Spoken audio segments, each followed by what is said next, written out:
So we've been working on this puzzle for quite a while, and we had it done, but we were missing the corner piece. It's one, Mariah!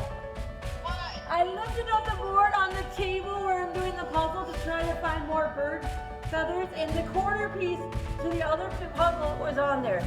So we officially have the whole other puzzle. So I couldn't help but notice the similarities in Jill finding the lost puzzle piece and a story in the Bible that Jesus tells. Jesus often spoke in parables to help us understand heavenly things. And so, this is what it is written in Luke chapter 15. Now the tax collectors and sinners were all gathering around to hear Jesus, but the Pharisees and the teachers of the law muttered, "This man welcomes sinners and eats with them." So by this you can tell that Jesus' audience was not the religious people. It was not the Sunday school teachers. It was the tax collectors, and tax collectors were known for being cheats and being traitors. So that tax collectors were not very well loved, and then it says also the sinners.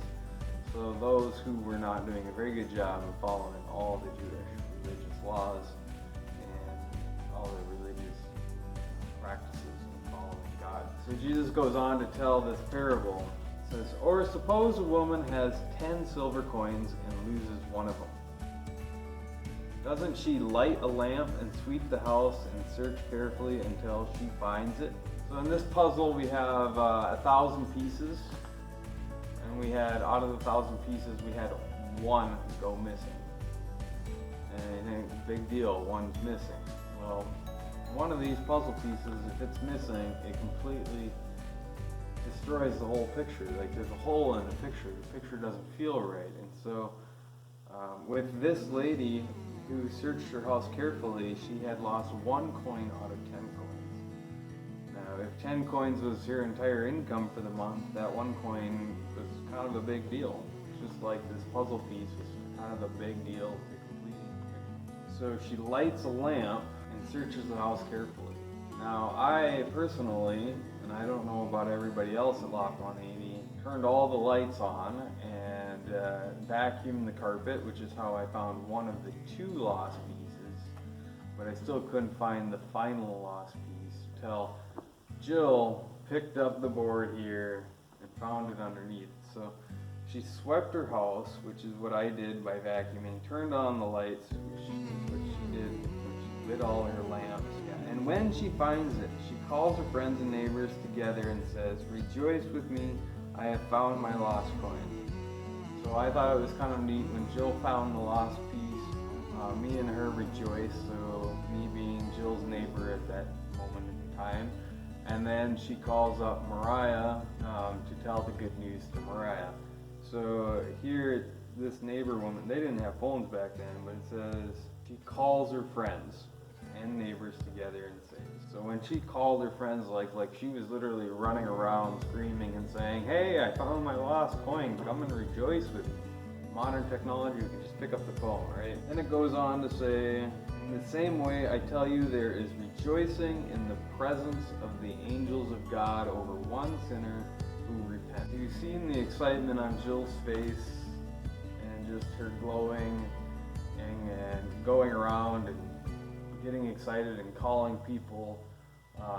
That's the way it is with God.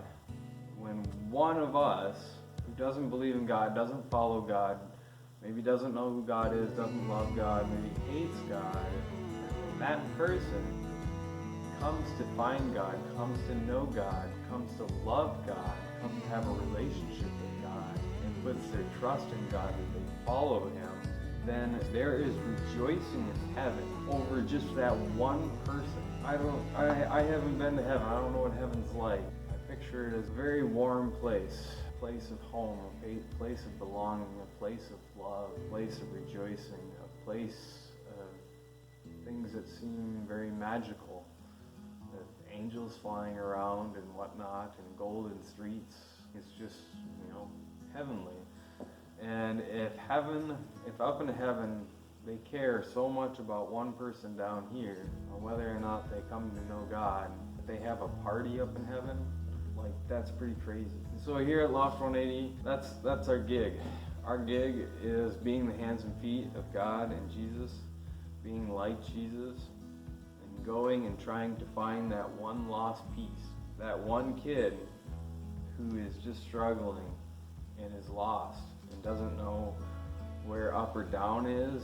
We want to go find those kids, bring them into the family of God, bring them into this place where they can feel loved, they can feel capable, worthwhile, not alone, and that there's no strings attached to being loved, there's no strings to being a part of this family here.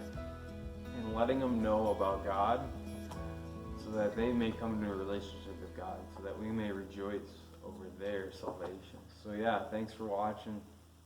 Hope you enjoyed this, hope you learned something, and may God bless. Okay, how does that go, Jill? God is good.